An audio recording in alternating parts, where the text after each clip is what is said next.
In 1966, the Beatles were the biggest musical act on the planet. They had been leading the industry and had millions and millions of adoring fans. Their music was breaking records, and the band was entering an era that would cement their status as a legendary band.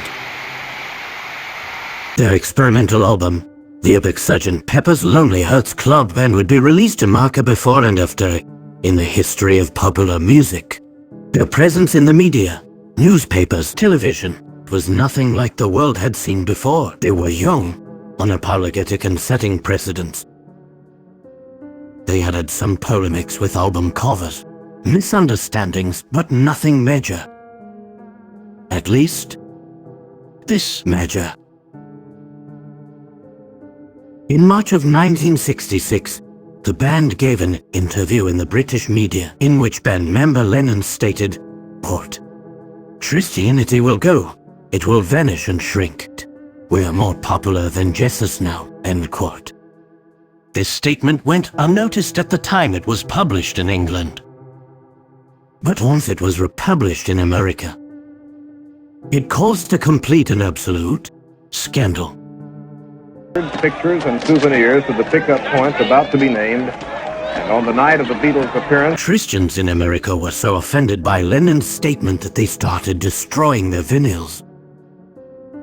Radio stations refused to play their songs, and people would send out their vinyls to get them destroyed. Religious right-wing groups condemned the statement, and many protests were held by angry members of the church.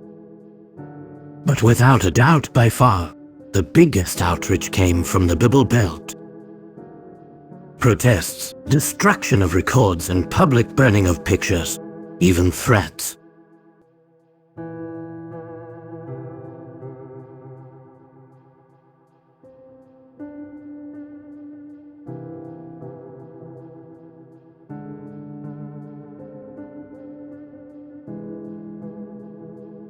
The governments from South Africa and Spain issued condemnation.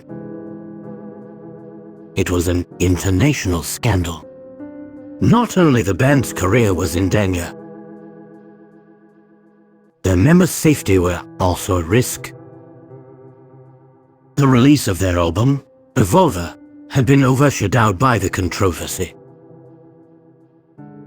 The scandal had reached not only the most conservative areas of America, but even European and African public figures were condemning the band's reputation in public. The coverage in mainstream media was exhaustive. People were refusing to play and promote their music. The band underwent a series of press conferences in which they had to explain the statement several times. Reference to England, that we meant more to kids than Jesus did, or religion at that time. I wasn't knocking it or putting it down, I was just saying it for the fact. Eventually, the apology and clarification was well received. The initiative to destroy their records was cancelled. The burning, protests all ceased. Religious groups and the Vatican accepted the apologies.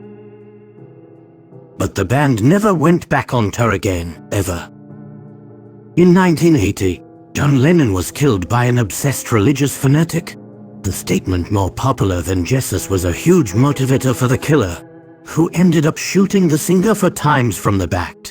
Even though the band was forgiven by those who at first condemned them, Lennon wasn't so fortunate and had to pay the price for a statement he had made with no intention to harm.